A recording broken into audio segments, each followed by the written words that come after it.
Since we have told ourselves that we don't have a specific identity, we don't seem to have a problem with illegal immigration also. Because then we'll immediately cite an ancient Indian tradition.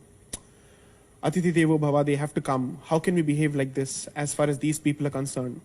We have welcomed the Jews, we have welcomed the Afghans, we have welcomed the Tibetans. Why can't we welcome these people? Have Tibetans killed you?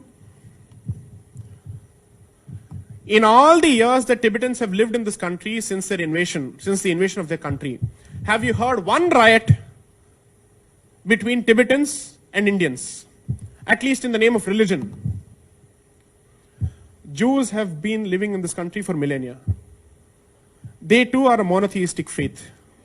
Have you heard of one problem between Jews and non-Jews? Parsis have lived in this country. They perhaps constitute the best definition of a minority because today their population is 60,000 and even going down.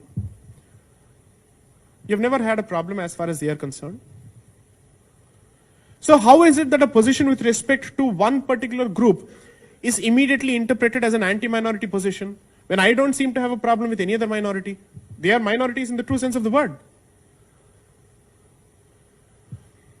What does this tell you? And I have to impress upon you this important aspect.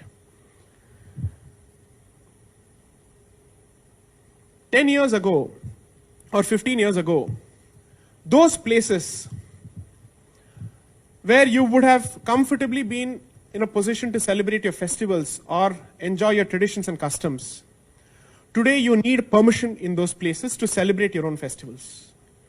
What has happened in Calcutta, what has happened in West Bengal, and the need for judicial intervention for you to be able to carry out your own processions and to celebrate your own festival is a wake-up call for the rest of the country. If you do not wake up right now, in your own lifetime, you will find 1,000 warmongers and barbarians standing outside your home and asking you to give up or give up your faith, give up your life or give up your faith. And if I don't know if how many people are even following the news in Kerala. Every day, almost 15 girls are being shipped to Syria. Almost 15 girls on a daily basis.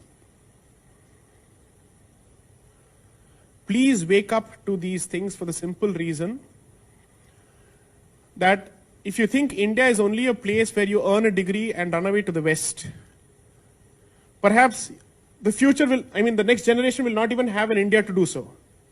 You will not be in a position to do that either. Importantly, you can leave this country and run from one country to another. But can you abandon your identity altogether? That will continue to hound you. And someone who has a problem with your fundamental identity, it doesn't make a difference to him whether you're in India or any other place. As long as you don't give up that particular identity, he's going to come after you. Therefore, an Indic Renaissance is not an academic discussion. It is not a discussion meant for, let's say, wine tasting rooms, or it's not a discussion meant for just books. It has a very real relevance to the existential issues that face this country today. So my request would be that we need to choose for ourselves how do we wish to contribute to this Renaissance in one way or the other. You can either be the financiers of this particular movement, or you can be the influencers of this particular movement. You can be the thought leaders of this particular movement, or you can be the grassroots activist.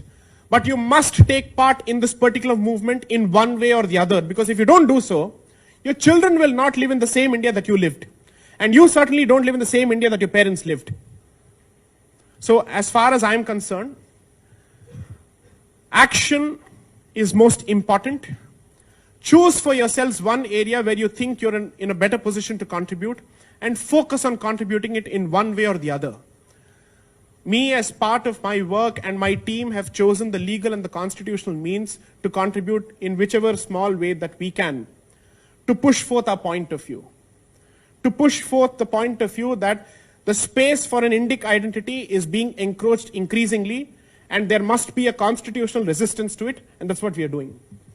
Please choose for yourself a certain forum, a certain field of activity, a certain area of expertise, and dig deep into it, and make sure that you contribute to it in one way or the other. One of my most favorite statements is, if you can't be a Rana Pratap, at least be a Bhamasha. If you can't fight in the field of battle, at least help those people who are taking the fire on a regular basis. There is strength in numbers, and therefore numbers matter, and therefore demographics matter. We are willing to treat everybody as our equal. And for us, it doesn't make a difference who comes from what faith, but it seems to matter to the other side. Unfortunately so.